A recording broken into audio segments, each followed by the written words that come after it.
जय हिंद साथियों, स्वागत है आपके अपने YouTube चैनल एग्जाम वेब पर। दोस्तों, आज हम यूपीएससी ईपीएफओ के लिए एक बहुत ही महत्वपूर्ण क्लास और एक बहुत ही महत्वपूर्ण अनाउंसमेंट करने वाले हैं।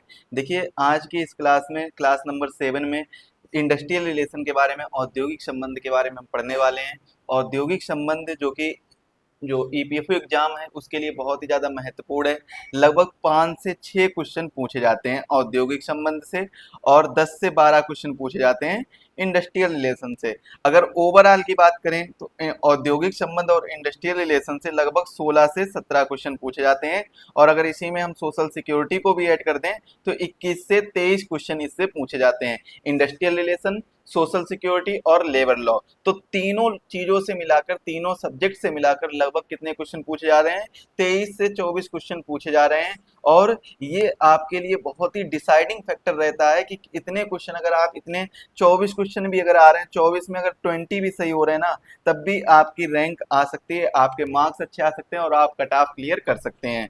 तो आज के इस सेशन के अंतर्गत मैं आपको यही सारी चीजें बताऊंगा कि किस तरीके से आपको पढ़ना है। और सबसे इंपॉर्टेंट चीज है कि आपको इस पीडीएफ के बारे में, जो कि औद्योगिक संबंध की पीडीएफ है, बहुत ही इंपॉर्टेंट पीडीएफ है। इसमें कंप्लीट औद्योगिक संबंध, इंडस्ट्रियल रिलेशन के बारे में जानकारी दी गई है। औद्योगिक संबंध क्या होता है, इसकी आवश्यकता क्यों पड़ी, कैसे कैसे इसके उद्देश्य होते हैं, किस प्रकार से इसके उद्देश्यों का पालन किया जा सकता है, औद्योगिक संबंध में नियोक्ता और कर्मचारी के बीच में क्या क्या संबंध होते हैं, उनमें क्या क्या मतभेद हो सकते हैं, विवाद क्या हो सकते हैं, उनसे संबंधित जितनी भी घटनाएं, यानी इंडस्ट्री से संबंधित जितनी भी घटनाएं होती हैं वो औद्योगिक संबंध के अंतर्गत आती हैं। वो सभी चीजें आपको इस पीडीएफ के अंतर्गत मिल जाएंगी। और इसमें आपको मैंने चैप्टर वाइज सारी चीजें दे रखी हैं। तो इस पीडीएफ को डाउनलोड करने के लिए आपको मात्र एक काम करना होगा, हमारे एग्जाम वेब ऐप को डाउनलोड कर लीजिए। डिस्क्रिप्शन बॉक्स में लिंक दी गई है, वहां से ऐप डाउनलोड कर लीजिए और वहां से ये पीडीएफ भी आप लोग फ्री में डाउनलोड कर सकते हैं। ईपीएफओ वाले कोर्स में जाकर फ्री डेमो पीडीएफ पड़ी हुई है ये, तो आप इसमें फ्री में ये पीडीएफ डाउनलोड कर सकते हैं। और अगर आपको कोर्स पसंद आ रहा है डेमो वीडियो देखकर, तो आप कोर्स भी ले सकते हैं। उसमें आपको बहुत सी पेड पीडीएफ भी मिल जाएंगी, जो कि बहुत अच्छा डाटा दिया गया है।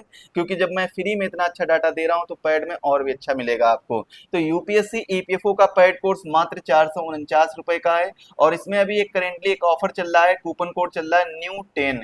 तो जैसे ही न्यू 10 कूपन कोड यूज करेंगे तो 10% का एक्स्ट्रा डिस्काउंट मिल जाएगा। तो ये जो कोर्स है आपको अप्रोक्स 400 के आसपास में मिल जाएगा। और ये हिंदी माध्यम का कोर्स है, कंप्लीट सिलेबस कवरेज कराया जाएगा। अब इसके अंतर्गत हमने क्या क्या पूरा कर लिया अभी तक?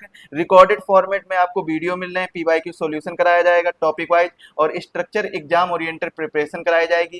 क्लियर एक्सप्लेनेशन दिया जाएगा हर एक टॉपिक का, हर एक डेफिनेशन का क्लियर एक्सप्लेनेशन मिलेगा, वो भी हिंदी भाषा में, और बहुत ही आसान हिंदी भाषा में मिलेगा। ऐसा नहीं है कि किताबी भाषा में मिले, लेकिन बहुत ही आसान और हिंदी भाषा में आपको एक्सप्लेनेशन दिया जाएगा, जिससे कि आपकी बेटर अंडरस्टैंडिंग अच्छी हो सके, एक अच्छी अंडरस्टैंडिंग बन सके। टॉपिक वाइज क्विज भी कराए जाएंगे, जैसे कि मैंने आपको बताया कि क्या क्या पूरा कर लिया है हमने। तो अभी तक पूरा कर लिया है इंश्योरेंस, आपका टॉपिक पूरा हो चुका है इंश्योरेंस, जहां से 3 से 4 क्वेश्चन बनते हैं लगभग। लेबर लॉ आपका ऑनगोइंग है, लेबर लॉ आपका बहुत जल्द कंप्लीट हो जाएगा।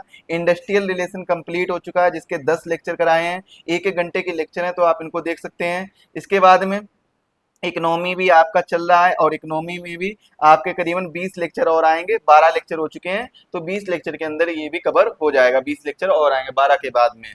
इसके बाद में सेंसस और पॉपुलेशन भी कवर हो चुका है। सेंसस एंड पॉपुलेशन ये पूरा हो चुका है, इसके भी आपको 4 लेक्चर मिल चुके हैं, ये पूरा कंप्लीट कर दिया गया है। पीडीएफ आपको लगभग हर सब्जेक्ट की प्रोवाइड करा दी गई है। अकाउंटिंग की भी पीडीएफ मिल गई है, ऑडिटिंग की भी पीडीएफ दे दी गई है, हर एक पीडीएफ दे दी गई है। जितने भी जो स्पेशल सब्जेक्ट है उनकी पीडीएफ दे दी गई है। पॉलिटी की पीडीएफ दे दी गई है। और पॉलिटी के लिए एक विशेष और आपको अनाउंसमेंट करनी है कि आप हमारे एग्जाम वेब टेलीग्राम चैनल से जुड़िएगा। वहां पर आपको डेली बेसिस पर पॉलिटी के क्विज कराए जाते हैं, और रिवीजन रिवीजन नोट्स दिए जा रहे हैं। डेली एक टॉपिक कराया जाता है, तो आप इसको जरूर ज्वाइन कर लीजिएगा। डिस्क्रिप्शन बॉक्स में सभी की लिंक दी गई है।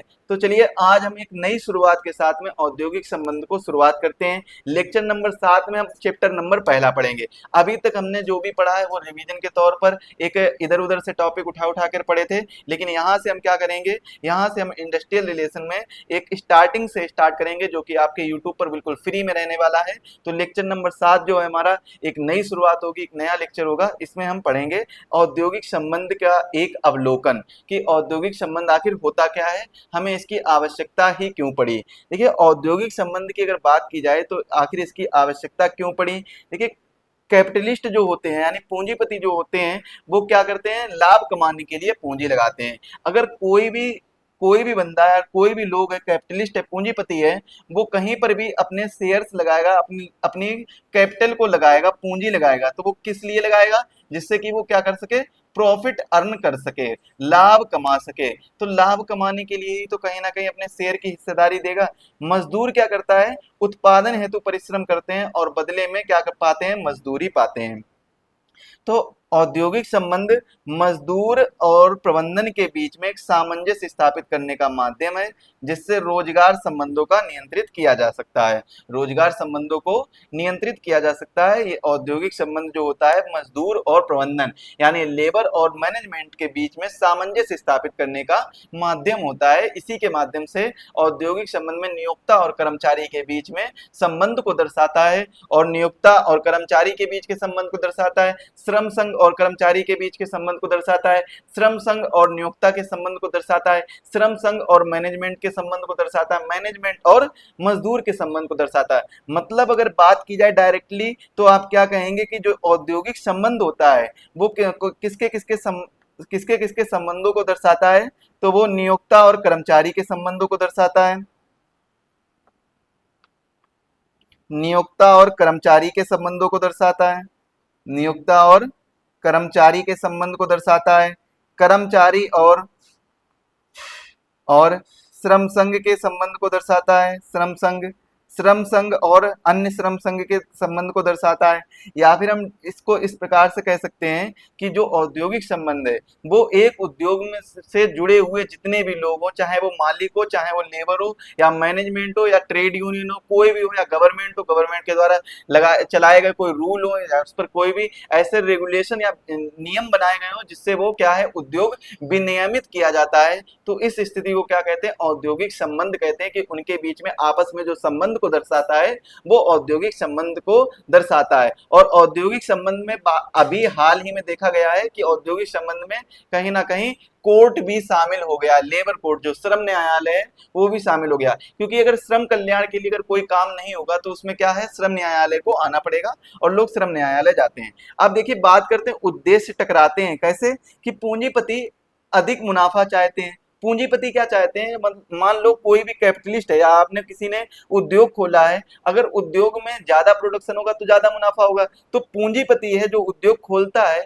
वो ये चाहेगा कि उसको ज्यादा से ज्यादा प्रॉफिट हो, ज्यादा से ज्यादा मुनाफा हो। जबकि जो श्रमिक होते हैं वो बेहतर मजदूरी और सुविधाएं चाहते हैं। वो क्या चाहते हैं कि अगर वो जितना ज्यादा प्रोडक्शन कर रहे हैं तो उन्हें उसका उतना ही मजदूरी मिले और उन्हें बेहतर सुविधाएं मिले। इससे क्या रहता है, इससे तालमेल बना रहता है। अगर दोनों में कहीं दोनों पक्षों में कुछ भी अगर होता है, अगर मजदूरी नहीं मिलती है या फिर पूंजीपति को मुनाफा नहीं होता है, तो इससे क्या है, तालमेल बिगड़ता है, मतभेद की स्थिति आ जाती है। और जब मतभेद की स्थिति आ जाती है तो इस स्थिति में क्या होता है, विवाद की स्थिति आती है और तब हड़ताल होती है।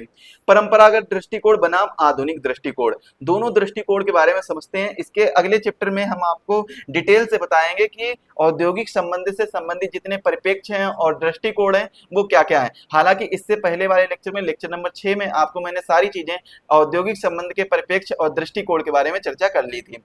यहाँ पर भी हम डिटेल से समझेंगे।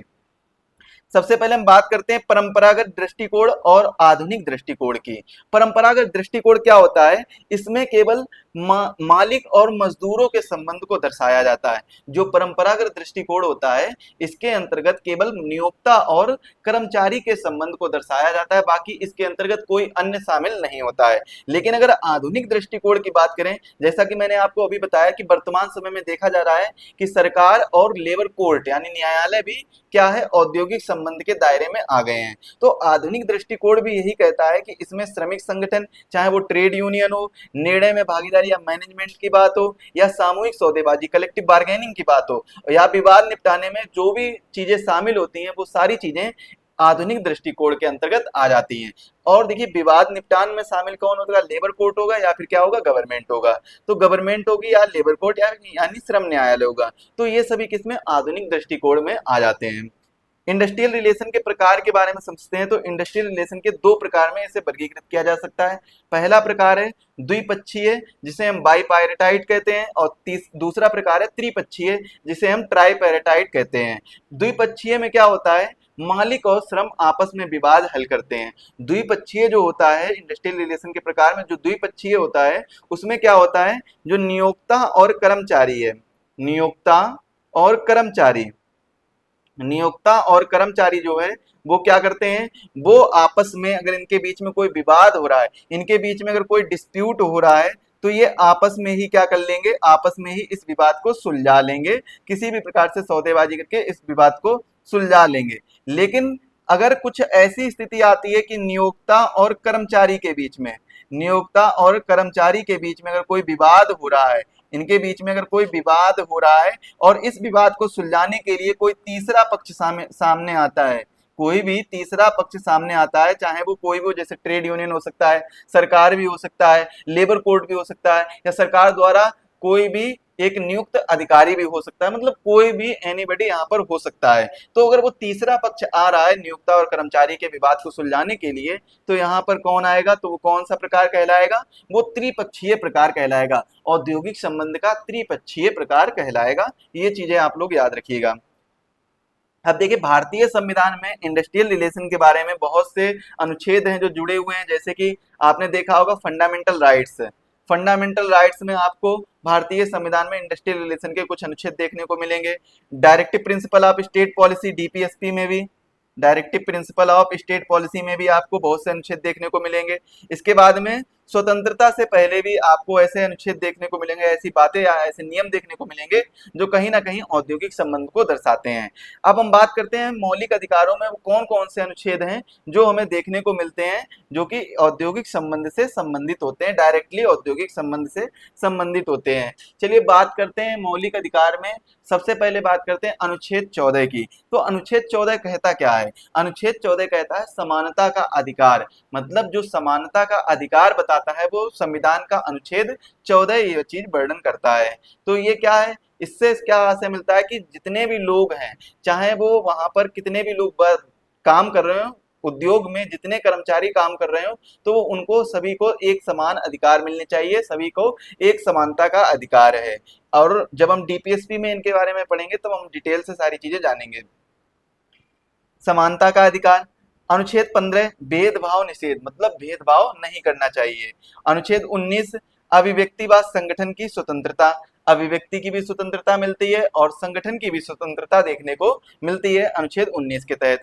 अनुच्छेद 21 में जीवन और व्यक्तिगत स्वतंत्रता का अधिकार बताता है। अनुच्छेद 23-24 बंधुआ मजदूरी व बाल श्रम पर रोक लगाता है। तो अनुच्छेद 23 और 24 जो है वो बंधुआ मजदूरी व बाल श्रम पर रोक लगाता है। तो ये सभी औद्योगिक संबंध को सीधा दर्शाते हैं, डायरेक्टली यहाँ से प्रदर्शित करते हैं। नीति निर्देशक सिद्धांतों में देखते हैं, अनुच्छेद 38 है, अनुच्छेद 39, अनुच्छेद 39A, 41, 42, 43 और 43A, ये डीपीएसपी में कुछ अनुच्छेद हैं, directive principle of state policy में कुछ अनुच्छेद हैं जो औद्योगिक संबंध को दर्शाते हैं। पहला अनुच्छेद मैंने बताया अनुच्छेद 38। अनुच्छेद 38 क्या करता है, अनुच्छेद 38 जो है वो वेलफेयर के लिए और सोशल जस्टिस के लिए काम करता है। मतलब अनुच्छेद 38 में किस बारे में चर्चा की गई है, सोशल जस्टिस यानी सामाजिक न्याय और वेलफेयर यानी कल्याण के बारे में बात की गई है।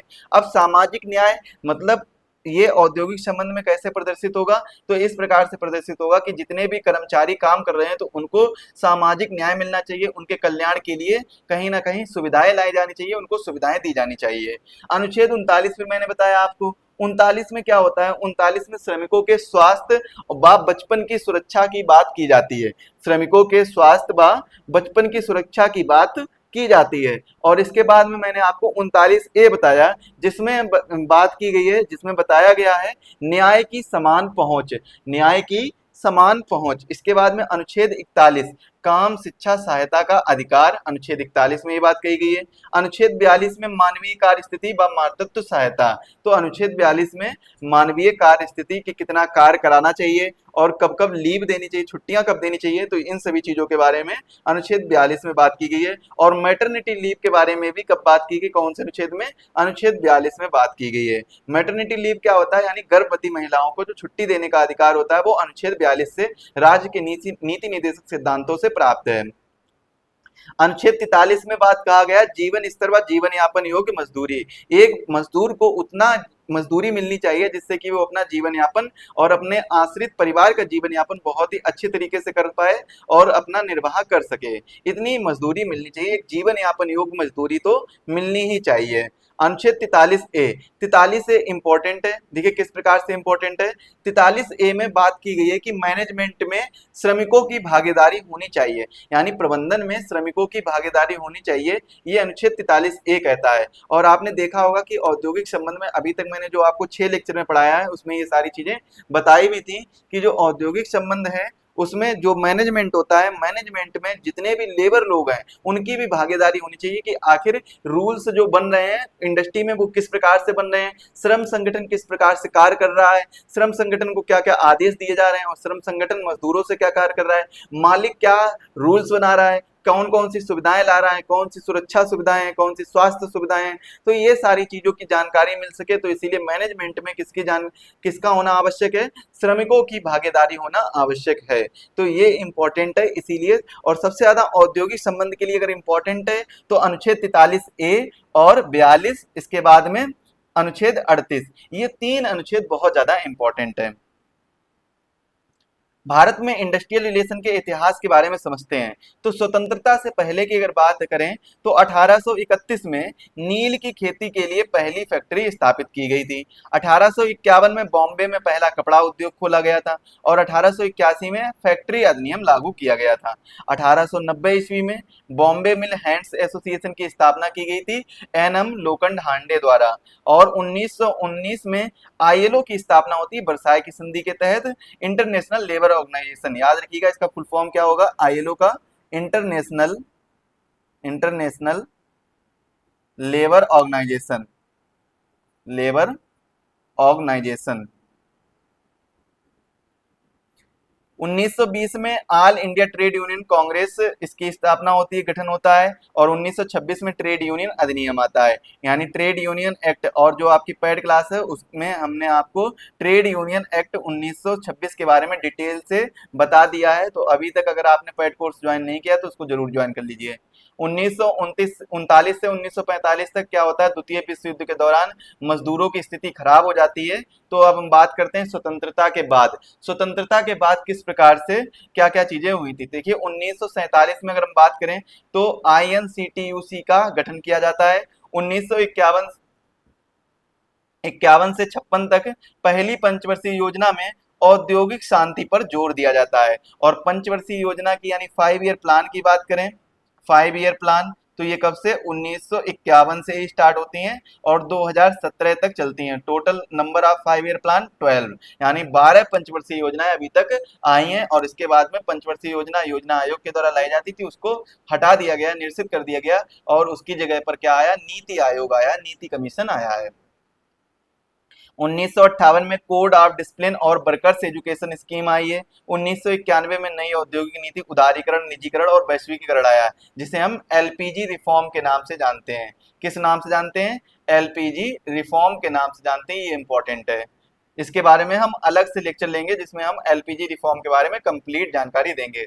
और हाँ, अभी कुछ चीजें ऐसी भी हैं जैसे कि जिनका सिलेबस चेंज नहीं हुआ है, तो हमारी जो पुरानी प्लेलिस्ट है, जो 2023 के एग्जाम वाली जो प्लेलिस्ट है, उसको आप लोग कंसीडर कर सकते हैं, देख सकते हैं। उस प्लेलिस्ट में लगभग 21 वीडियो हैं जो कि आपका कंप्लीट सिलेबस कवर कराते हैं। हैंड रिटन नोट्स के माध्यम से कंप्लीट सिलेबस आपका हो जाएगा उसी प्लेलिस्ट के माध्यम से। कुछ जो नया डाटा है, न्यू डाटा है, वो अभी हम कवर करा देंगे, तो अगर आप चाहें तो उसको भी देख सकते हैं। एंड जो आई बटन है, आई बटन पर आपको उसकी लिंक मिल जाएगी और डिस्क्रिप्शन बॉक्स में भी पुरानी प्लेलिस्ट की लिंक मिल जाएगी, जिसमें आपको 21 वीडियो के अंतर्गत और कंप्लीट जितने भी वीडियो हैं, सभी वीडियो आपके मैराथन वीडियो हैं, लगभग 3-3, 4-4 घंटे के वीडियो हैं, तो आप उनको देख लीजिए। कंप्लीट सिलेबस कवर कराया गया है इसमें।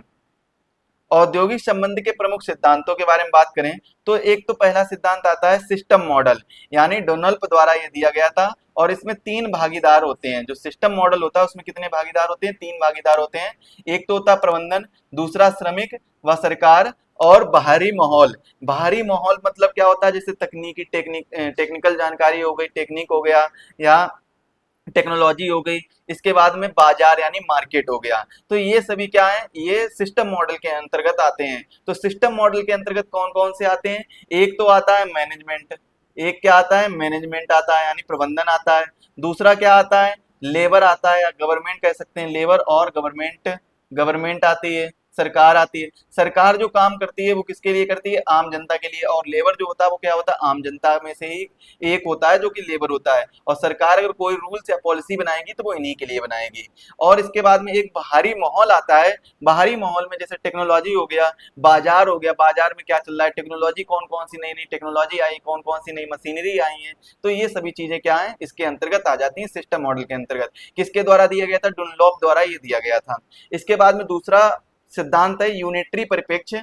यूनिटरी परिप्रेक्ष्य में क्या होता है, इसमें बताया गया है कि जो हमारा संगठन होता है, जो हमारा ट्रेड यूनियन होता है, वो एक परिवार की तरह कार्य करता है, वो एक फैमिली होता है। और इसमें टकराव, और जो फैमिली होती है, फैमिली में ये मान के चलिए जो फैमिली होगा तो फैमिली में टकराव नहीं होना चाहिए। अगर फैमिली में टकराव होगा तो फैमिली बिखर जाएगी, टूट जाएगी, अलग अलग हो जाएगी, जिससे क्या है दूसरे लोग फायदा उठाएंगे उस चीज का। ठीक उसी प्रकार से संगठन होता है, संगठन भी एक परिवार होता है, और उसमें भी अगर टकराव होगा तो इससे क्या होगा, जो मालिक होगा वो उस चीज का फायदा उठाएगा और ज्यादा से ज्यादा काम भी करवा सकता है। तो इसीलिए क्या है, एक संगठन को एक परिवार की तरह रहना चाहिए और परिवार में टकराव नहीं होना चाहिए। तो ट्रेड यूनियन अनावश्यक मानी जाती है अगर उसमें टकराव होता है या उसमें कोई भी दरार पड़ती है।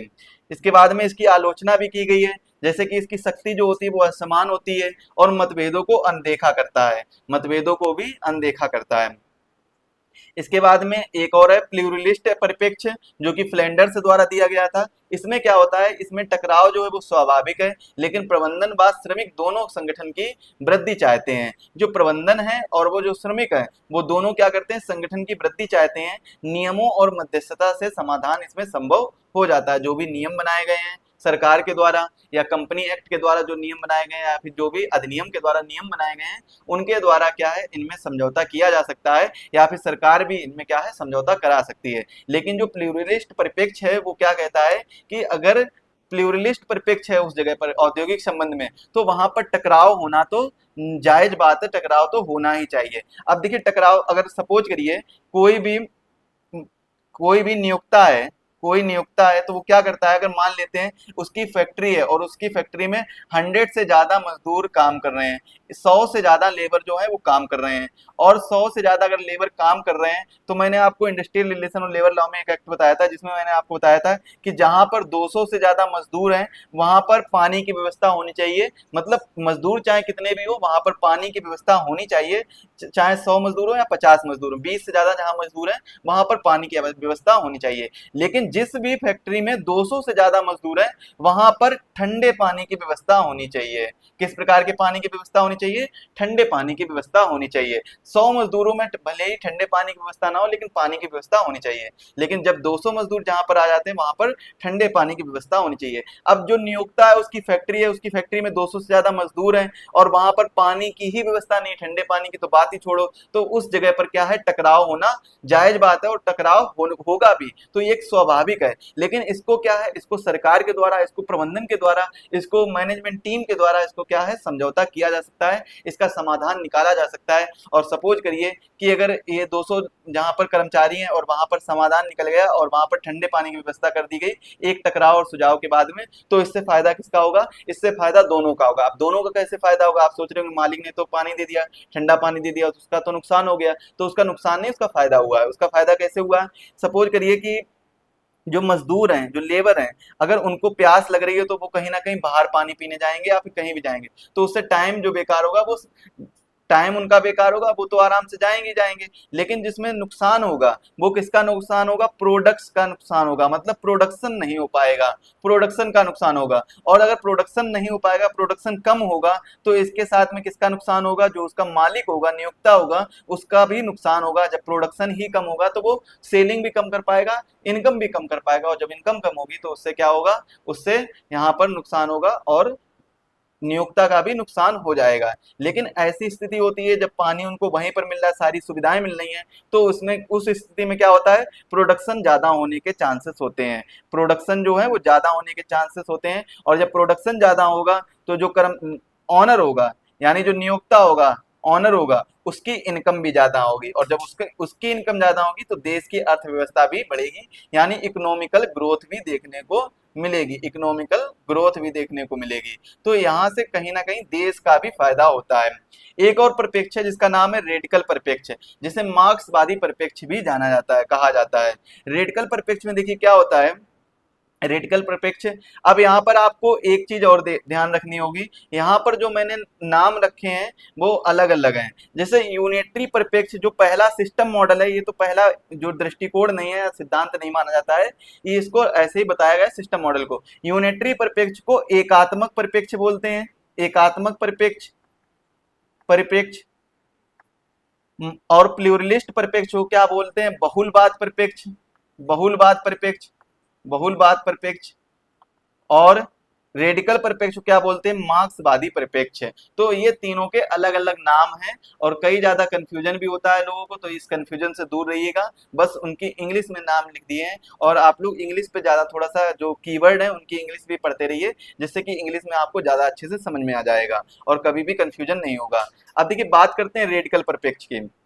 रेडिकल परिप्रेक्ष्य क्या होता है, रेडिकल परिप्रेक्ष्य जो है वो पूंजीवादी व्यवस्था में श्रमिकों के शोषण का, जो श्रमिकों का शोषण होता है उसमें प्रबंधन पूंजीपति का हित साधता है, और इसमें क्या होता है, संघर्ष जो है वो अपरिहार्य है, संघर्ष होना यहाँ पर जरूरी ही है, संघर्ष होता है, ये चीज याद रखिएगा। जो मार्क्सवादी परिप्रेक्ष्य होता है उसमें संघर्ष होता है, क्योंकि इसमें क्या होता है कि पूंजीवादी जो व्यवस्था होती है, और जहां पर भी पूंजीवादी व्यवस्था होगी तो उसमें क्या होगा, श्रमिकों का शोषण होना बिल्कुल निश्चित बात है, क्योंकि श्रमिकों से अधिक काम कराया जाएगा। ज्यादा प्रोडक्शन के लिए मालिक क्या करेगा, श्रमिकों से ज्यादा काम कराएगा, तो उससे क्या है, उसका शोषण होगा। अगर वो ज्यादा काम के ज्यादा वेतन दे रहा तब तो शोषण नहीं होगा, लेकिन ज्यादा काम का वेतन उतना ही दे रहा है तो उसमें क्या माना जाता है, श्रमिकों का शोषण माना जाता है। तो इस प्रकार के परिप्रेक्ष्य को क्या बोलते हैं, रेडिकल परिप्रेक्ष्य बोलते हैं। और प्रबंधन पूंजीपति का हित, इसमें जो प्रबंधन जो है वो किसका हित साधता है, पूंजीपति का हित साधता है। मतलब वो किसके बारे में बात करेगा, हमेशा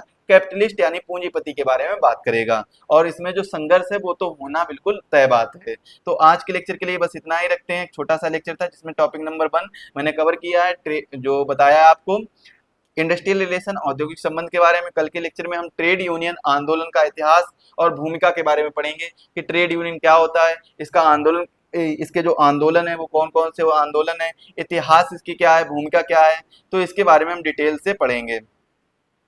इसके जितने भी चरण हैं उन सब के बारे में पढ़ेंगे। ट्रेड यूनियन से लगभग एक क्वेश्चन जरूर छपता है, तो इसको तो बहुत ही डिटेल से, बहुत ही अच्छे तरीके से पढ़ना है, क्योंकि ट्रेड यूनियन और जो कुछ इंपॉर्टेंट ट्रेड यूनियन भी दी गई हैं तो उनको हम अच्छे से पढ़ेंगे। इसके बाद में अगले लेक्चर में हम सामूहिक सौदेबाजी यानी कलेक्टिव बार्गेनिंग के बारे में पढ़ेंगे, जिसमें हम सामूहिक सौदेबाजी के बारे में संपूर्ण जानकारी हासिल करेंगे। जितना भी सामूहिक सौदेबाजी, जो भी एक्ट में जो भी बात कही गई है सामूहिक सौदेबाजी को लेकर, उन सभी चीजों के बारे में बात करेंगे। और वैसे ही आपको ट्रेड यूनियन में भी, जिस भी एक्ट में ट्रेड यूनियन के बारे में कोई भी अधिनियम होगा, कोई भी रूल होंगे, उन सभी के बारे में इसमें हम चर्चा करने वाले हैं। तो इसके लिए आपको चैनल को सब्सक्राइब करना होगा और बेल आइकन को प्रेस करना होगा, जिससे वीडियो की लेटेस्ट नोटिफिकेशन सबसे पहले आपके पास पहुंचे। और ये वीडियो अपने दोस्तों के साथ ज्यादा से ज्यादा शेयर करिए, और साथ ही साथ में अगर आपने अभी तक पेड कोर्स नहीं लिया तो उस पेड कोर्स को जरूर ले लीजिए। बहुत ही अच्छा और कम रुपए में कोर्स दिया जा रहा है, और अफोर्डेबल प्राइस है, इसको कोई भी अफोर्ड कर सकता है। इसमें कंप्लीट सिलेबस कराया जाएगा रिकॉर्डेड वीडियो के माध्यम से, कंप्लीट नोट्स दिए जाएंगे, हैंड रिटन नोट्स भी दिए जाएंगे, और आपको बहुत से कॉन्सेप्चुअल नोट्स भी दिए जाएंगे, जिससे आपके एग्जाम ओरिएंटेड प्रिपरेशन हो सके, और बहुत ही आसान भाषा में, हिंदी में आपको सारी चीजें समझाई जाएंगी। और ये विशेष तौर पर हिंदी माध्यम के स्टूडेंट्स के लिए बनाया गया कोर्स है, तो कोर्स को जरूर ज्वाइन कर लीजिए। 15 अगस्त से इसकी क्लासेस स्टार्ट हो चुकी हैं, और 3-4 सब्जेक्ट भी कंप्लीट हो चुके हैं, तो इसको जल्दी से जल्दी ज्वाइन कर लीजिएगा। अभी देर नहीं हुई है, 2 महीने का समय है, और 2 महीने में आप अपनी तैयारी कर सकते हैं। इसीलिए रिकॉर्डेड फॉर्मेट में कम टाइम में ज्यादा से ज्यादा चीजें मैं आपको डिलीवर कर पाऊँ, तो इसलिए रिकॉर्डेड फॉर्मेट में ये लेक्चर रखे गए हैं, तो इसीलिए इसको ज्वाइन कर लीजिएगा। मिलते हैं अगले लेक्चर।